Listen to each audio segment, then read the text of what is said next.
Welcome to the Pop Culture Cosmos. And we're back with another episode of the Pop Culture Cosmos. We're back. Although if you're watching us on YouTube at the time, you may be seeing two of us. I'll quickly delete the first video of us, but it is, of course, Gerald. The show so nice, we started it twice. There you go. But I made a new intro. I was all pumped, but I couldn't use it for this one. Next time we're on Talk Studio. But it is, of course, Gerald Glassford. Come right back at you here from Pop Culture Cosmos, Lakers Fast Break, Inside Sports, Fantasy Football, all those great shows. Please like and subscribe, but there's more you have to like and subscribe and follow too if you can, because the Super BS Games Cast is back with some amazing episodes. Join Josh, Peterson, and Brink for all great fun and more each and every time out on the Super BS Games Cast as well. But it wouldn't be a Pop Culture Cosmos without my compadre in crime. Once again, it is, of course, the mastermind behind Super BS Games Cast and the Happy Hoarder Collectibles. Of course, I'm talking about a good man indeed. If you can go ahead and support him today at Happy Hoarder Collectibles, he has got a GoFundMe which you can help out right now, and you can get him where he needs to get to for the Happy Hoarder. It is, of course, Josh Peterson. What's up, man? What's going on? Yeah, it's been a while, a few weeks, I think, and I don't know if I've been back on the show since the baby was born. So Congratulations. Absolutely. Thank you. It's good to be back. Yeah, we've been kind of doing our own little Marvel team up here, right? Going on. You've been coming on Super BS and an engagement that's supposed to be a one episode thing, but we talk so much about everything that we've extended it to 3 episodes. You can catch episode 3 coming out this week. So tune in. Absolutely. Looking forward to it. Cannot thank you enough and Brank enough for allowing me to step in to the Super ES Games Cast. So I'm looking forward to hearing everyone's thoughts with our gaming memories, and also Black Myth Wukong, the success of that, the failure of Concord, which you and I talked about. Did you ever end up getting a copy like I did? No, I went to Walmart that night and they were all gone. So I think everyone's playing that speculators market like you are. My feeling though in my gut, is telling me that it's going to end up being like Destiny 1, because I think the servers for Destiny 1 went offline too, if I remember correctly. So they may come back as a free-to-play game. Yeah. So, and you were able to get copies of that at Target for like $5. I don't know. I mean, I could be wrong, but I know there's also a very limited amount of these games produced. So it's really a kind of crazy right now whether or not that your speculation is going to come true, because I did see the price spiked up on eBay to about $500, but I haven't checked to see if any of those actually sold. So they're right around 100 right now. I know there were some people like really price gouging to $7,500, and if anybody paid for that, you're crazy. But I'm going to sit on mine. I was thinking long and hard about grading it as you told me to do. I'm going to sit on it. If it value does go over $100, stay over $100 in about a year, because price charting doesn't have a price on it yet, amazingly enough, because they don't even know how to price engage at this point in time. So if it does stay over $100 6 months from now, then I probably just grade it out and see what goes from there. But it's interesting because you said you went out to Walmart and you tried to look for it. I went on the app. The app is a great place to go ahead and look at and see as far as sales are concerned on something like that, because it showed that on the app that it tells you over 1,000 sold in the past 24 hours, and just to give you an idea. So 1/25th of the game's reported volume may have been sold within a 24-hour period. I got the numbers for you. You want to hear it? You want to hear them? Of course. Okay, here's the first. No, I'll do the first 5 sold listings on eBay. So these are things that people actually paid for. All right. First one, we got $127.50, and that's after 3 bids. Next one, we have $120 flat. Somebody paid $105, $125, and I think that might actually be the highest amount that I see paid here. If you bought the control, there's the controller game bundles going for about $250, And these are That these was are all originally sold for, I think, 125, I think, something like yeah. that. Yeah. So again, these are all sold listings. So people are paying for it. And unsold, I've seen like the lowest I've seen is about $90. And there's people just bought fat stacks of these games and they're probably making some big bucks on them. So September 8th was today. That was the last time one sold. So I mean, you might be sitting on a gold mine there. Give it a few months and see what happens. I think that controller will end up being more valuable than the game Oh, itself, but for sure. we'll Yeah, see. the peripherals always are because they're done in such limited number. But again, like I want to say there's probably less than 5,000 copies of this game put into circulation. I mean, I'm sure they would have done a second run had the game been successful, but you might be onto something. I would get it graded before I put it up on eBay if I were you. Oh, I'm like I said, I'm going to sit on it. I'm going to sit on it. Selling it for $100 is not that interesting to me. I just, even if I lose money on it, it's $40. Yeah, right. So, and mind you, I'm not trying to sound like it's frivolous or anything like that. So I apologize for that. Don't want to come off as such, but it's not. I want to see it become what I think it become, and that, Josh, is I think as far as regular circulated games, it could become one of the rarest of this generation, of this particular generation. It may become the most valuable game of this generation. And if it does become, then I will be very interested to go ahead and then grade it out and see how it matures price wise. Yeah, because you have two things could happen here. Like everyone, I'm hearing speculation, like, oh, what if this is the next ET? The problem with ET was that there were thousands of those put into There was circulation. over 1 million sold. Yeah, so that Forget exactly. out how many was made. 1 million were sold. 1 million were sold. So I mean, probably multiple million copies of this thing were made. Well, yeah, there Concord was has, estimated what I think 4 million were originally as far as the first print. so Concord has the advantage. I mean, as far as collector items goes, being what less than, like I said, probably less than 5,000 copies in circulation.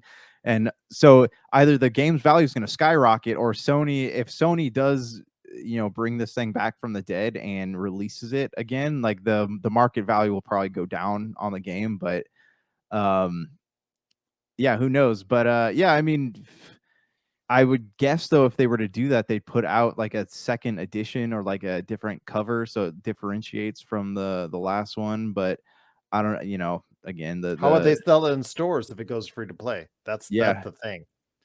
Yeah, I don't know, man. I mean, it's definitely a speculator's market, but other people are cashing in on it right now. So who knows? Who knows?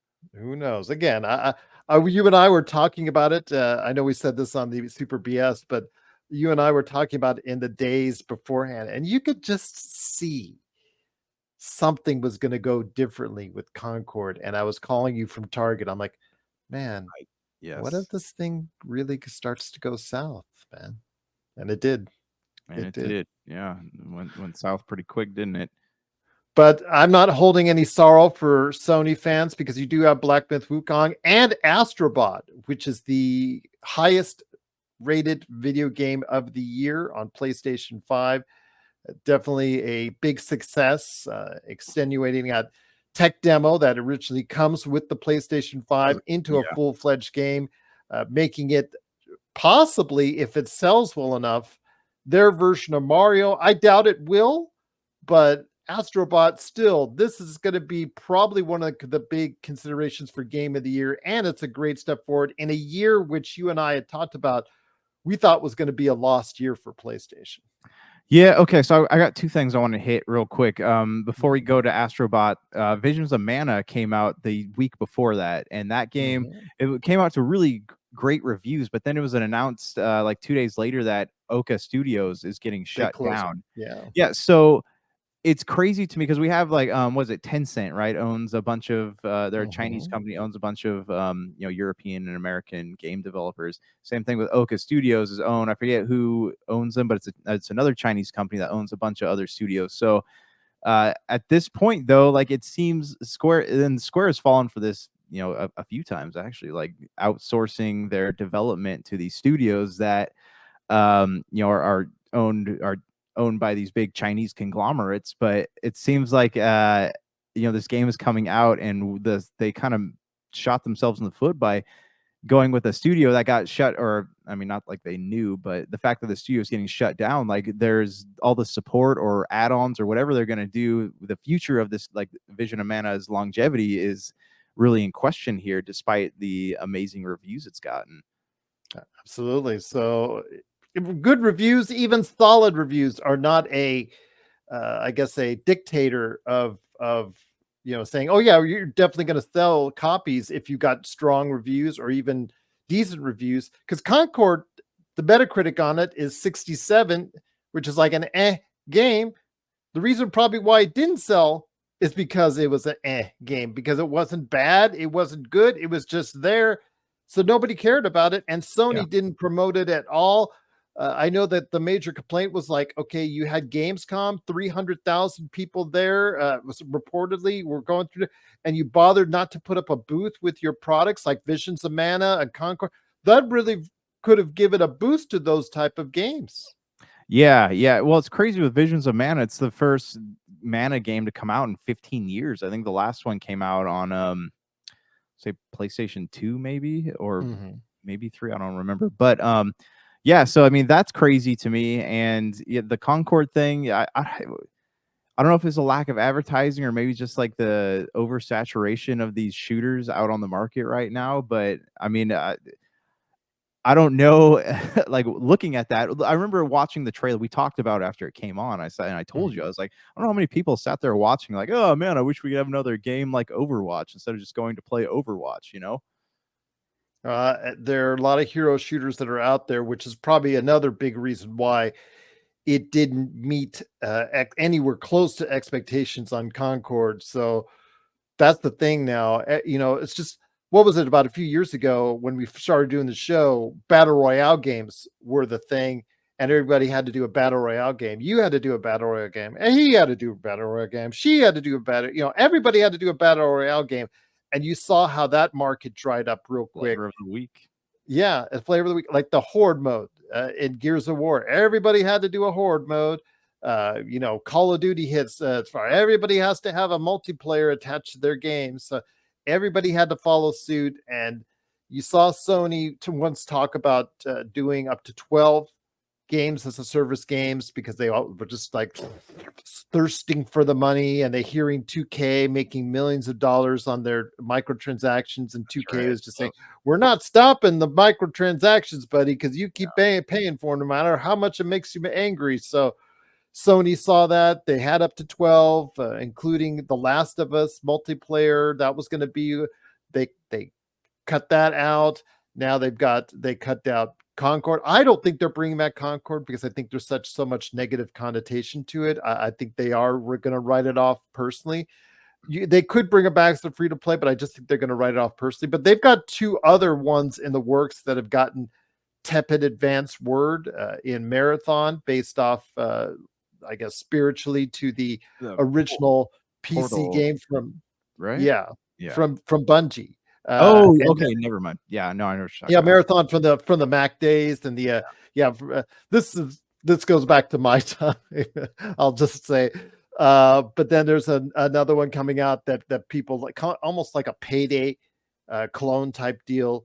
That's really not getting over very well. So it does not look good for the games as a service clones and hero shooters clones. You just got to go ahead and.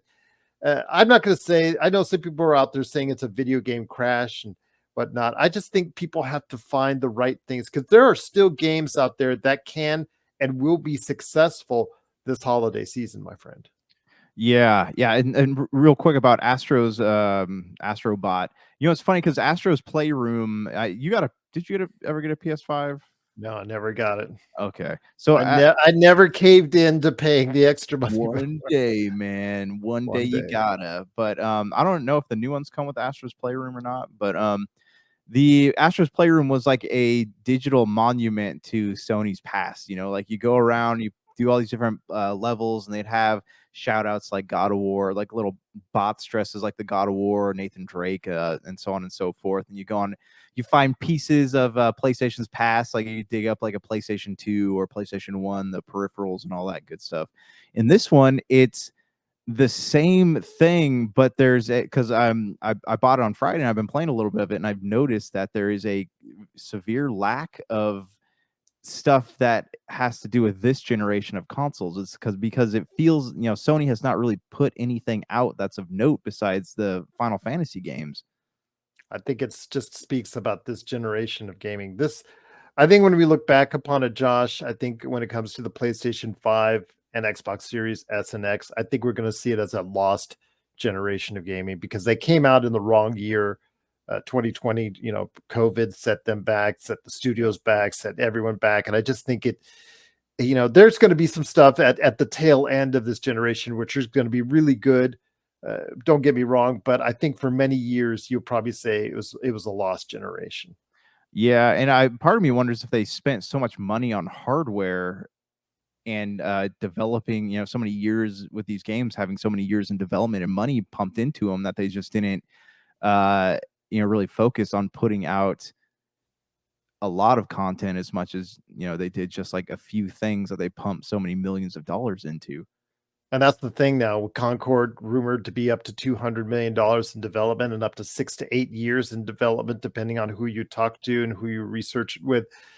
I think it's coming down to, Josh, again, there will be successes and there will be more Concords as far as fails are concerned, but it is now being more decisive as far as hits and misses. It just seems like there's nothing in between.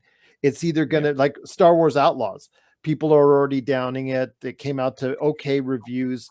People are already downing it as far as sales wise. They're already, prognosticating poor sales. It may sell decently, but it's a failure in so many people's eyes. So right now, Black Myth Wukong is a huge success. Hellraisers 2 earlier this year was a huge success. It seems like now with the budget so large for these games, it's either a hit or a miss and nothing in between. You can't have the AA success stories like you did in the early 2000s and 2010s and the Xbox 360 era, PS3 era. You can't have successes like that where a mild success where there'll be a chain of successors going after that. No, you can't have that. It's got to either be a big hit or a big miss. Yeah, it's true. It's not there's no in between now, is there? It's people either love it or they hate it, and if they hate it, then that's kind of the end of things for you. I kind of remember the Concord tweet that guy was a tweet or blog post where that he put out reminded me of remember the movie Elizabethtown with Orlando Bloom, and he makes this one of the luckiest men alive after the news story that broke regarding him. Right. I'll just leave it at that. So yes, I know. I was reading that. I was like, wow, okay. Yeah, he in this movie he made this shoe and it caused like a whole crash of like the shoe market. And Alex Baldwin was his boss, and he's like, okay, here you go. You're gonna go talk to the press, and remember, this was your baby. And I was sitting there thinking, I'm like, that's probably what that guy who made Concord is feeling right now. Yeah, Sony's probably just saying, it's all yours, buddy. Go to it. Yep. And again, separating ourselves from this. Yeah. We'll see what happens with Concord, but do you have any thoughts out there on speculation on Concord? If it goes back to a free-to-play game, or because it was a $40 game, hero shooter that nobody wanted, or any of the other games that we're talking about, or is there a game that you're currently playing right now, Astrobot and more? Please let us know, popculturecosmos@yahoo.com. Well, my friend, before we get to our fall movie preview, I thought I'd touch on a couple things, including we were starting our first time around when we came up on the air, and that was Boba Fett. Boba Fett, Boba Fett, where's Boba Fett? Where? To quote Harrison Ford. But I do want to say that the Boba Fett, Mr. Collectible, I think you were going to look it up. It sold recently at auction, the rarest Star Wars, the Holy Grail of Star Wars collectibles, sold for $3.6 million, I think, or something like that. Just somewhere in that neighborhood in regards to a Boba Fett that was in limited production. Never got to actually the public. They recalled all of them because of the fact that the missiles in the back ejected and was deemed to be unkid friendly. So there's only about 2 or 3 or 4 in the wild, or some minuscule number that ended up getting out in the wild, and one of them, the best condition one, sold well over $3 million. Your thoughts, my friend, as a collector? This is one of the biggest holy grails of pop culture collecting. It's crazy to me that to pump that much money into a I hope thing my that Concord gets that much. oh, yeah, I mean, that'd be great, but it's crazy to me that people are pumping that much money into something that was what, less than 4 inches tall. Mhm. So, And if it's this open. It's not even it's sealed. not even sealed. Yeah, somebody must have and it's funny because all it takes is one person really wanting that thing, and it sets off a wave of hysteria. Same thing happened with Concord, right? Someone like you probably had the idea like, "Oh, I should probably buy 10 copies of this game." And all of a sudden it starts trending online, but like, "Oh, I gotta buy this, this, this, and this." And it just keeps on going. But yeah, I mean that's insane to me. But then again, the Star Wars market is one I've never really understood. The Kenner toys are worth a butt ton of money, but the early '90s Kenner Hasbro team ups are not. They overproduce those. But yeah, and I also know that there's a prototype Boba Fett that was like had no paint on it, and somebody leaked a couple of those out into the wild, and those are also worth a ton of money. I Anyways, want to say, actually, I got the numbers wrong. It's actually not 3.5. It's actually $1.34 million. So I'm so sorry for getting the. I am sorry for getting the numbers wrong, but still, $1.3 million is a heck of a lot of money. pretty crazy, yeah. My God.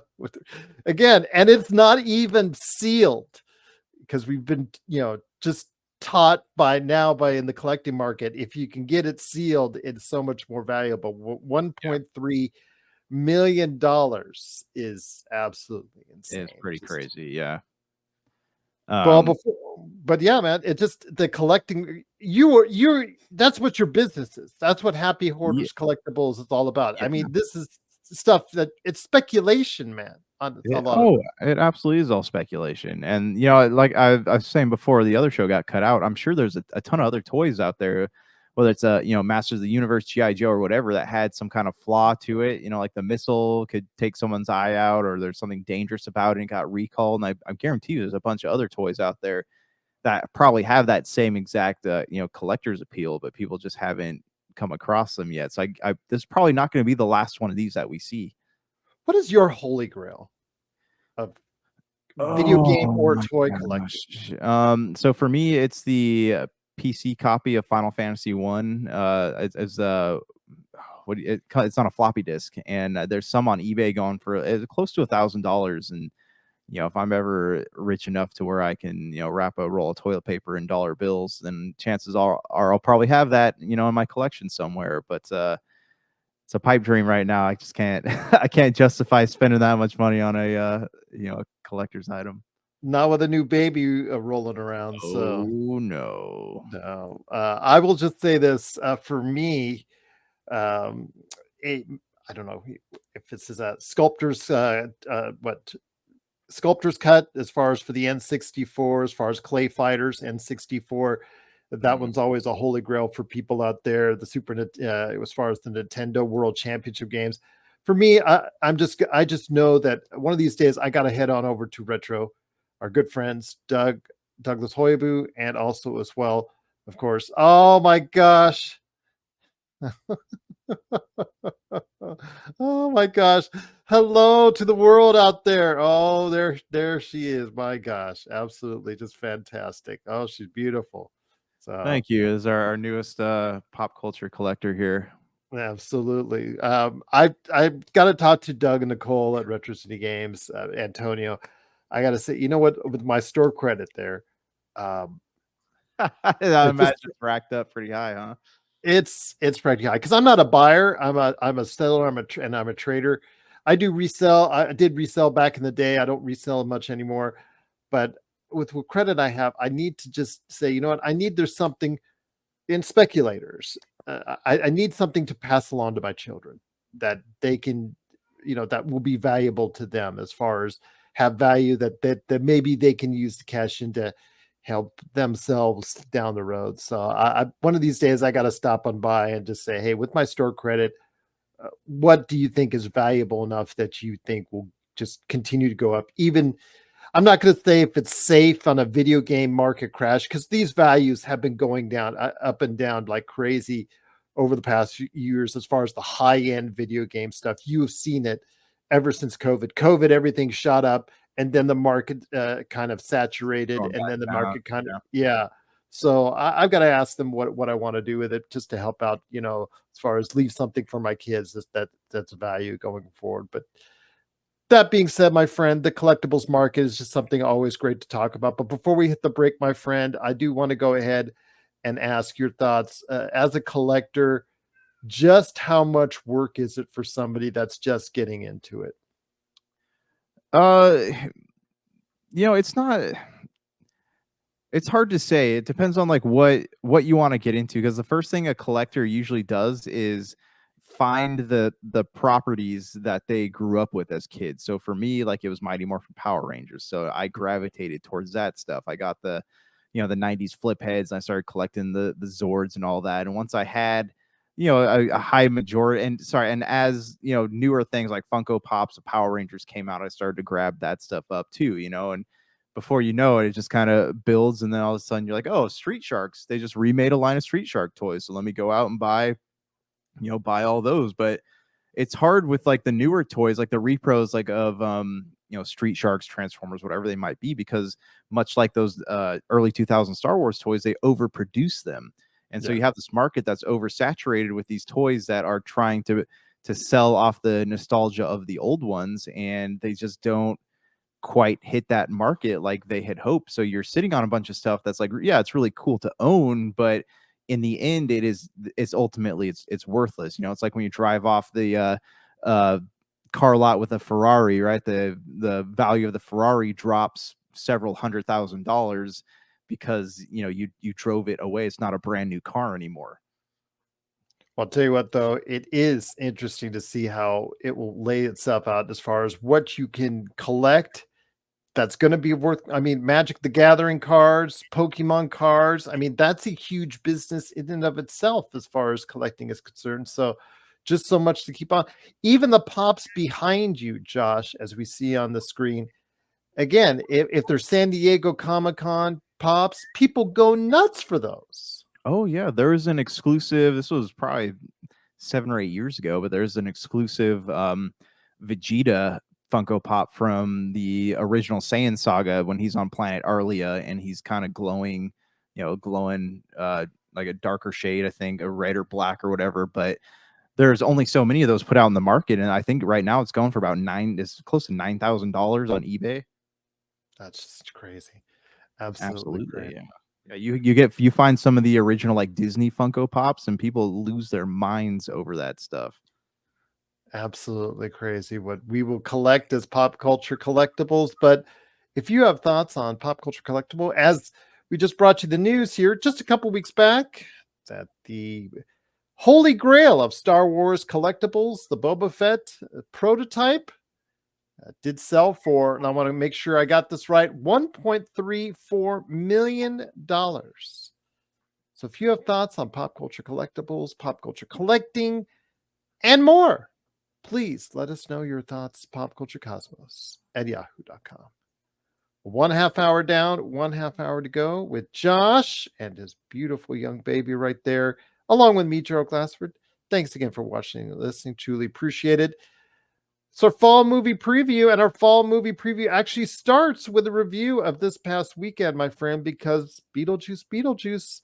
We always talk about nostalgia on this show, and ever since we started this show, I mean, the love that studios have for nostalgia, sometimes it works and sometimes it doesn't. A lot more times it doesn't work than it does, Josh. But this weekend, the nostalgia bug hit audiences as domestically, not even talking worldwide, I believe. It looks like Beetlejuice is a major hit with over $110 million. It's funny because this is another one of those movies that have the average man or woman or whatever gave it like a pretty decent review. And the critics are like, oh, it feels like the writers just did not care about the movie halfway through. Like, there's a lot of criticism from, different review sites on, how the movie, like, it started to fizzle out near the end, and that happens too. But it seems like the average moviegoer is enjoying this a lot more than a lot of these publications are. Yeah, worldwide, it looks like it might hit $150 million. I know that Michael Keaton Douglas, his name is actually for real, Michael Douglas. He is changing it back to his real name, but he's adding the Keaton there because of SAG rules. You can't be called the same as another actor. So he had to call himself Michael Keaton back in the day. So Michael Keaton Douglas, as it were. He talked about in interviews how Beetlejuice is probably not going to be a thing that's going to happen. But my friend, after $110 million opening, they may just pack up that Brinks truck, as I always say, and get him to do it one more time. Because remember what happens when you go Beetlejuice, Beetlejuice, Beetlejuice. That's right. Yeah. You know what's funny is like I remember enjoying Beetlejuice 1 a lot more as a kid because I sit there and watch as an adult. I'm like, oh, why did I like this movie?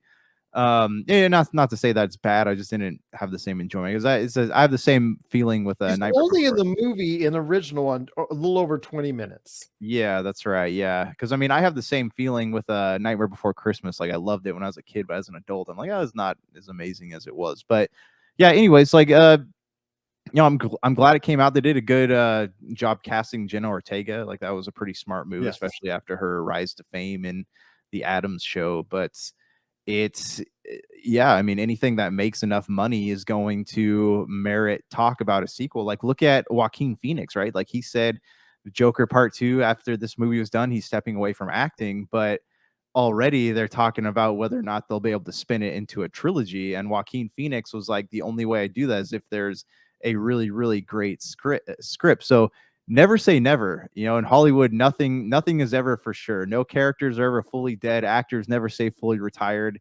It's a world where things can be breathed into life with money.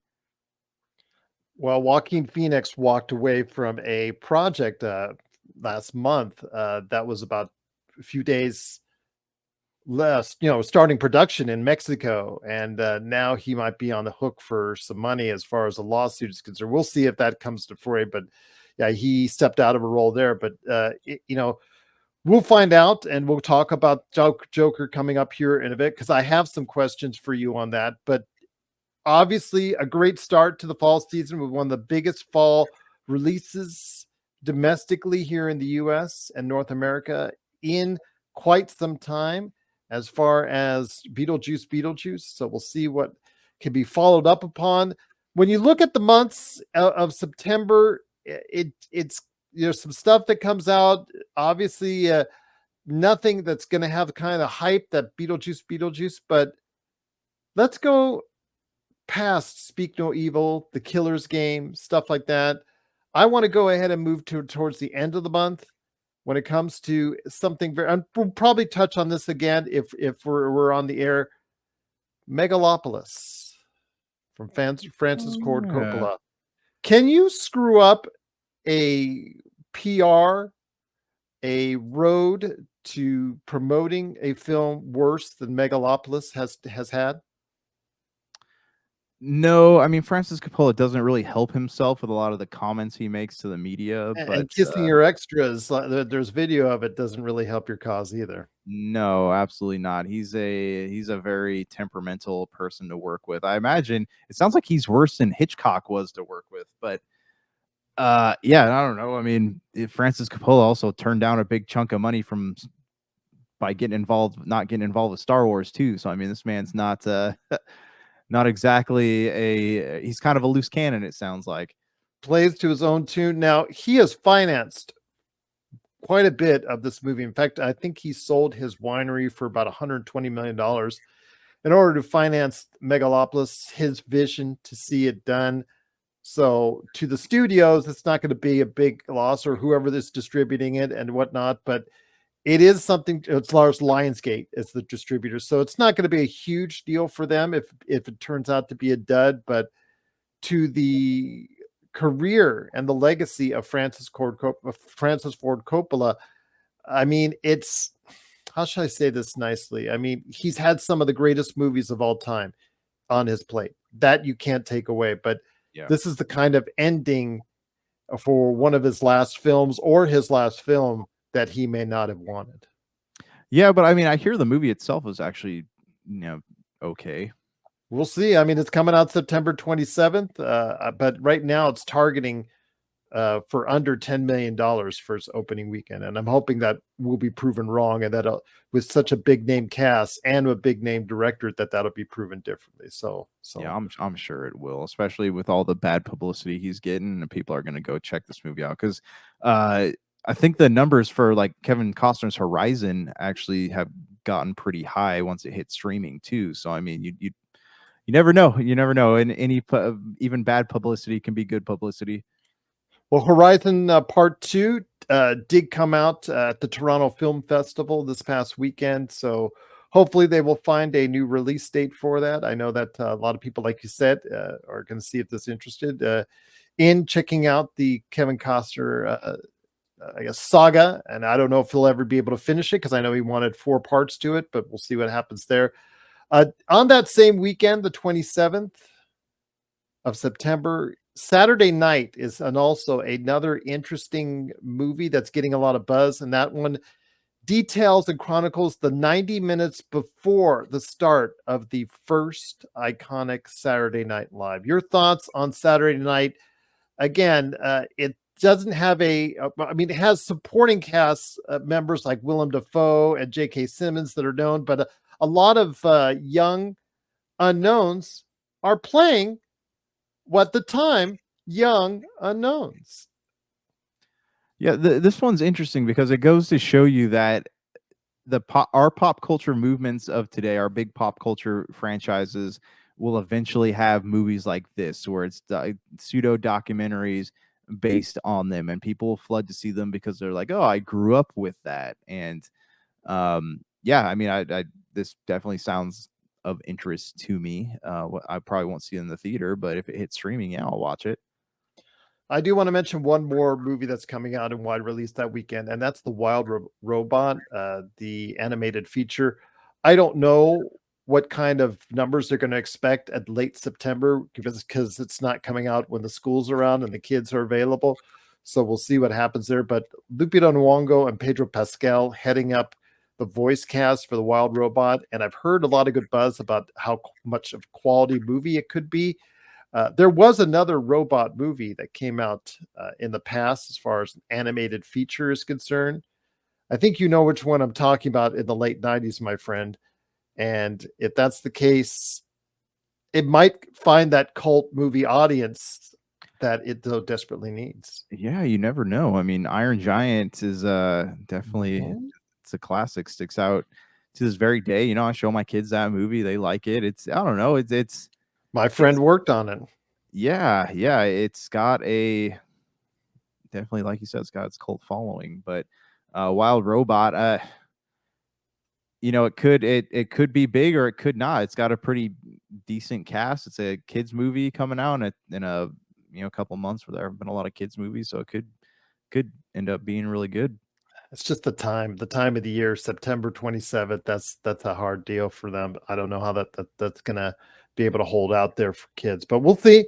Because the week after, it is the movie that we talked about earlier, Joker, Folie à Deux, with Lady Gaga and Joaquin Phoenix. This is the sequel to at the time was the highest grossing R-rated movie of all time, the first $1 billion R-rated movie of all time. This is the sequel to it.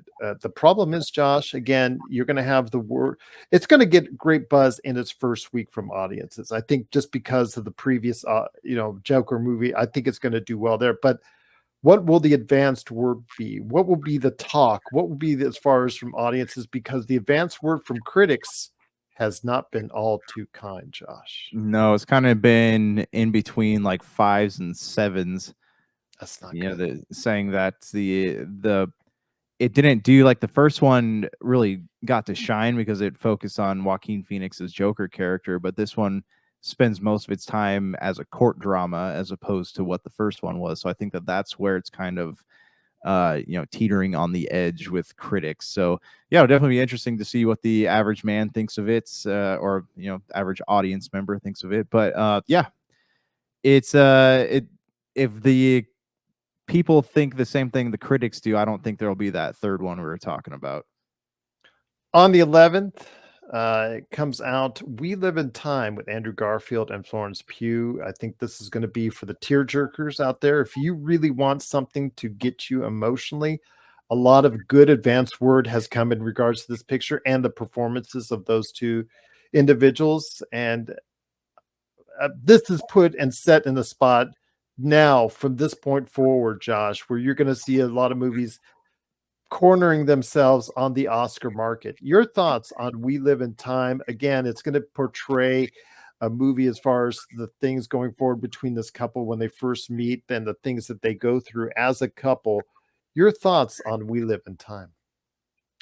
I've only heard good things about it so far. A lot of speculation it's going to be a pretty good movie, and Andrew Garfield and Florence Pugh, like really great actors, and I don't see it breaking $1 billion, but I definitely see it filling that space of a romantic drama or whatever genre it wants to fall into, because we don't really get a lot of those movies that are really well done. But I know what Josh is gonna check out that weekend, October 11th, because it's not We Live in Time. It's gonna be My Hero Academia. You're Next. Coming out wide release, my friend. Yeah, that one was weird because they announced it and then the movie actually came together pretty fast. And I haven't gotten to the end of the show yet, so I don't know like what people are going to be feeling about the end of the anime and manga. But I think that this is because this is going to be like a final farewell for these characters. I definitely think it's gonna do well. I don't know if it's gonna surpass like Demon Slayer or what was or like Haikyuu or whatever that is that came out. But yeah, I think we'll see some numbers for it. Just 5 days later is a re-release in Mobile Suit Gundam 2: Soldiers of Sorrow. Is that something you're going to catch out in the theaters, because it's in limited release for that one? Yeah, I mean, if it's gotten if they English dubbed it, then yeah, absolutely. Because I have the first, because they re-released the first. So Mobile Suit Gundam is the very first Gundam show to come out. I think it came out like 1978, but that one has it's 40, I think 48 episodes long or 49, and And then the next week, by the way, Mobile Suit Gundam 3: Encounters Yeah. in Space comes right after it. That's right. So after the series was over, they do this with all the Gundam series, or most of them. They go back and they, take all the episodes and they kind of make them smaller, into 2 or 3 feature films. When the Mobile Suit Gundam trilogy first came out, there's like Soldier of Fortune or whatever, and I forget what the third one's called, but they didn't do an English dub for it. So you can watch them on Netflix right now, but they're in Japanese. So if they're going to re-release them and put them out in English, which would be to their advantage, seeing how Kukuru's Dawn Island, which came out last year, did so well. But yeah, I mean, I'll definitely check this out, and I think there'll be fans who watched it back in the day going to check this movie out. But again, like Mobile Suit Gundam and much like Blade Runner is one of those franchises that, because it's been around so long, it's intimidating for newer fans to get into. Smile comes out. Smile 2, actually, the sequel to a pretty good hit as far as in the horror genre. That comes out the 18th. So for those out there getting their horror fix just before Halloween, I'd probably say Smile 2. After that, when it comes out as far as the rest of the month, Venom: The Last Dance is probably the biggest name on the list. Do you see a success story the third time around for Venom? Yeah, I think so. I mean, this is a franchise that has done pretty well so far, despite people saying, "Oh, it's gonna bomb," but it ends up being pretty good, actually. I mean, I don't know. What did you think of the first 2 Venom films? I thought the first one was okay. I thought the second one was quite disappointing. But it wasn't horrible. It Wasn't wasn't horrible. it wasn't unwatchable. Yeah, it wasn't the worst thing I saw, but I didn't really, well, I wasn't really moved by it at all. I just thought, again, once Tom Hardy is not in the picture, Woody Harrelson wasn't given a whole lot to do, and in the second one, I just didn't find it as amusing as I wanted it to be. And I think that if you're able to still find Tom Hardy having the connection to the Venom and they're back and forth, I think that's gonna be able to last for one more picture, and then I think I think Sony has to give it a rest after that. Yeah, but this also opens some pretty big questions, right? Because they had Tom Hardy crossing into the MCU in that post-credit scene, so everyone, and the little bit of the symbiote, which I don't know. I don't know if they're ever going to do anything with that, but everyone really wants to see Tom Hardy and what's his name? Who plays Spider-Man? It's another Tom, right? Tom Holland. Tom Holland. Yeah, they want to see them go head to head on screen, and we have not gotten that yet. So it seems foolish of both Sony or Disney and Sony to retire Tom Hardy's Venom for good. So I mean, I don't know whether this is the last film, like solo film, and he'll be back in some some other capacity, but it would seem really foolish. And correct me if I'm wrong, but it would seem dumb of them not to cash in on the fan love of Tom Hardy's Venom. True. I think they should, and I think it'll probably have the opportunity to in I think it'd be either Avengers 5 or Avengers 6. So we'll have to wait and see how that works out. But now that the Russo brothers are back and RDJ is back, to see who gets left in there and who gets left out will be interesting to see, because there is only really two characters from the Sony universe that I think the live Spider-Man universe that I think people really care about seeing, and Tom Hardy and Tom Holland are those two individuals. But we'll see. We'll see if Aaron Taylor Johnson, which we'll talk about here coming up in a little bit, will be added to the mix or not. I do want to mention in November that we've got the start really kicks into gear of some of the high-end movies as far as for Oscar bait, for Oscar caliber movies, Oscar movies that are really trying to get that buzz. So we're going to see a lot of that. Plus, we're trying to see movies that are going to tap into the Thanksgiving vacation period of time. So we'll see how that gets over. I know that Conclave, I know that's getting a lot of buzz. I think it's winning some awards. The Venice and Toronto Film Festivals, I think at least one of those festivals, it's done really well. So I think that's a movie that you have to take a look at, especially with Ray Fiennes and as far as a really all-star cast coming out through there. But here is a movie I think that a lot of people are, as far as the general audiences are coming in. It's Robert Zemeckis again playing with technology. It's one location, Josh, seen over the course of centuries. Your thoughts on Tom Hanks coming back to work with Robert Zemeckis along with Robin Wright? The Forrest Gump kids are back, this time in here. I honestly have no idea what this movie is. I have not seen anything about it. But the This one's going prospect to of use a lot of de-aging technology because we really it's love okay. that, don't we?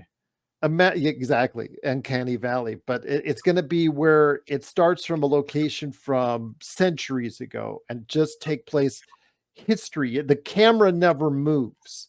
All the action moves around with it. And as far as you see what happens centuries ago, as far as the creation of man, I think, and as far as that's concerned, he touches on that. Then it goes into the older ages as far as revolutionary, things of that nature. Then it gets into the building of a house, and then in this house, in this room, you see a relationship start between a young Tom Hanks and Robin Wright, and then obviously you see their family develop, go over the highs and the lows, just like we talked about previously with the Andrew Garfield Florence Pugh movie. You're going to see the highs and lows of their relationship, and you see them as they get closer to their own age, how they deal with those life challenges in that particular and from that particular room. Well, color me intrigued, because this sounds interesting, but also sounds like it'd be pretty terrible too at the same time. So It's going to be, well, with Zemeckis, it's either one or the other. yeah, that's definitely interesting. So we'll see. I'm probably not one I'm going to go sit in the theaters to watch, but if it comes out on streaming and people are like, you got to watch this movie, I'll probably watch it. Again, it's a fixed location, the entire movie. So I don't see how that could work. Like that sounds like a bad idea.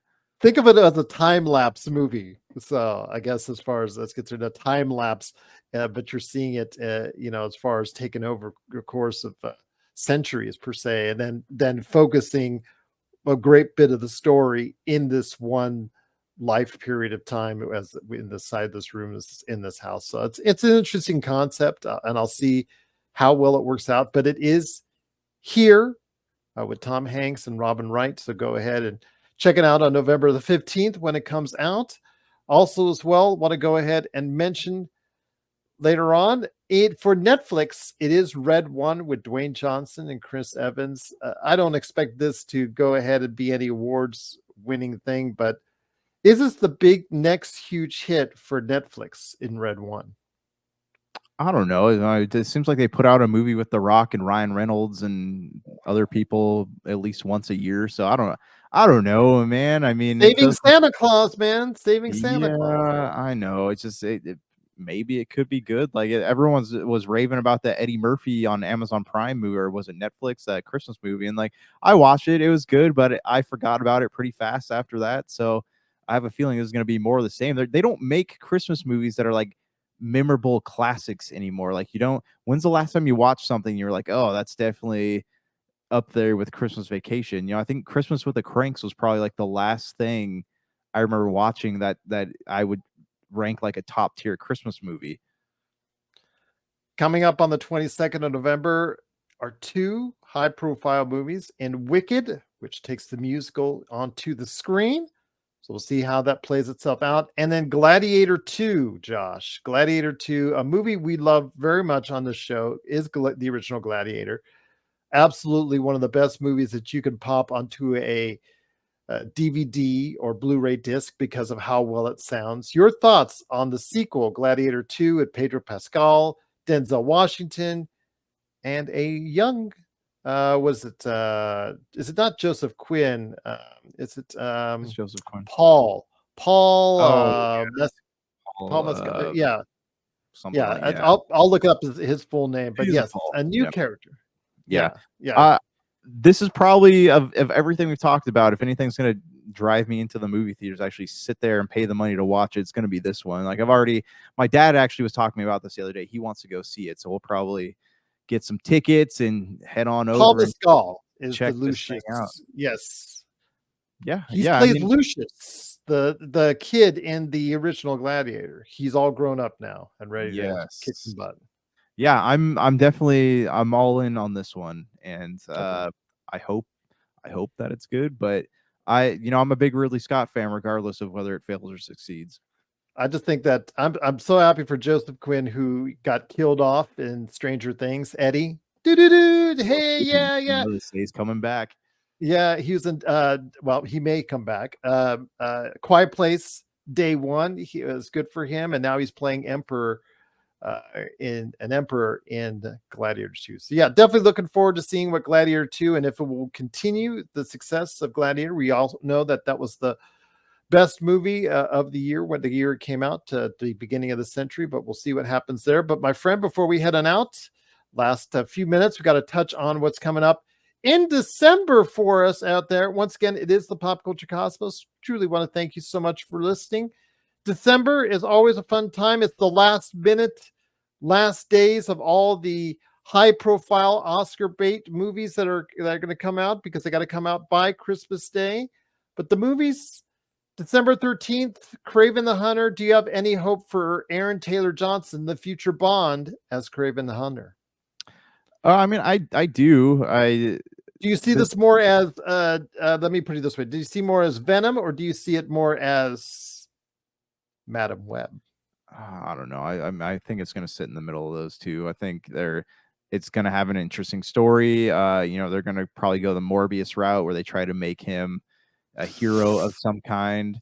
And that didn't work out so well for Morbius now, did it? Yeah, no, it did not. But which is weird, because Jared Leto usually does like high profile films. He's one of those Oscar actors too. But so is Aaron Taylor Johnson. So yeah, I mean, this could be great. I know the failure of Madam Web has caused the Sony and the writers to go back to the board with this one several times. We'll see what happens. Lord of the Rings coming out that weekend with an Yep. animated feature. First one in decades. The War of the Rohirrim. Your thoughts, my friend. Are we getting back to the Lord of the Rings, even though we've got the Lord of the Rings right now on Amazon? Yeah, I'm definitely interested in watching this one, especially since I haven't seen Lord of the Rings in theaters in a long time. And, we got The Hunt for Gollum coming out, which Ian McKellen said he's reprising his role as Gandalf in. So that's exciting. But yeah, this one looks, it's going to be cool. It's done in an anime style and with a famous anime director, and it could be good, I guess. But I don't know. I have a hard time with like the animated add-ons to these big franchises. So either I'm going to love it or, probably won't ever talk about it again. We will speculate in the coming months and weeks in regards to the Oscar movies that are really creating the buzz. But the two movies I want to touch on, they're coming out right around Christmas time. Sonic the Hedgehog 3 versus Mufasa the Lion King for the family dollar, my friend.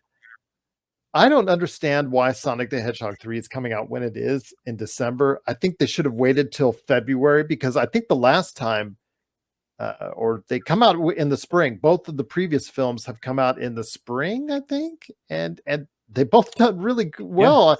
April, I don't May. know why.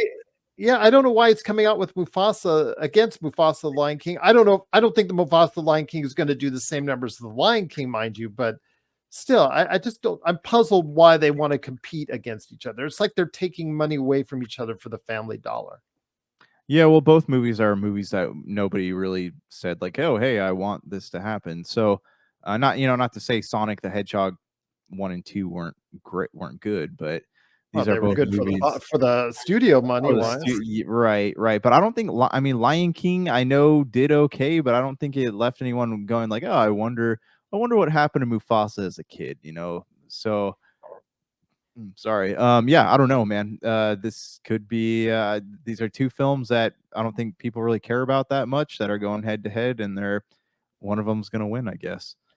We'll see what happens and we'll report on the show. But my friend, it's been a great time talking our fall movie preview with you both right there for you, you and your lovely daughter. Any last thoughts before we head on out? No, not that I can think of at the moment. I'm sure I'll think of something when we're done talking. But no, it's been fun. It's been great coming back, talking some pop culture. We'll be back next week. Got some Super BS coming though this week. Oh yeah, definitely check that out. Go over to the old Super BS feed on iTunes and download the latest episode. Absolutely looking forward to having another conversation with you and Brank on our gaming memories, or we're just going to blab on whatever. We were planning to finish it off last week and we just got to talking about what's going Going on and with. going. Yeah, it's Yeah, great. absolutely. We could talk about video games all night long, and seemingly we will, hopefully this week, to finish off our gaming memories. But again, I'm just so thankful that you allow me on to your show. And of course, my friend, as my co-host for this show, I'm truly thankful that you're back on. Big shout out to TJ Johnson. Got to get him back on in the near future whenever he can stop by. Same thing with Melinda Barkhouse Ross, Robbie Ross, the whole crew out there, Jamie Monroy, everyone out there. Hopefully you could go ahead and stop on by, because we love all the different voices that are right here at the Pop Culture Cosmos. So for Josh Peterson, this is Gerald Glassford. It's another beautiful day in paradise right here in the Pop Culture Cosmos. We thank you for listening. And here's hoping you have yourself a great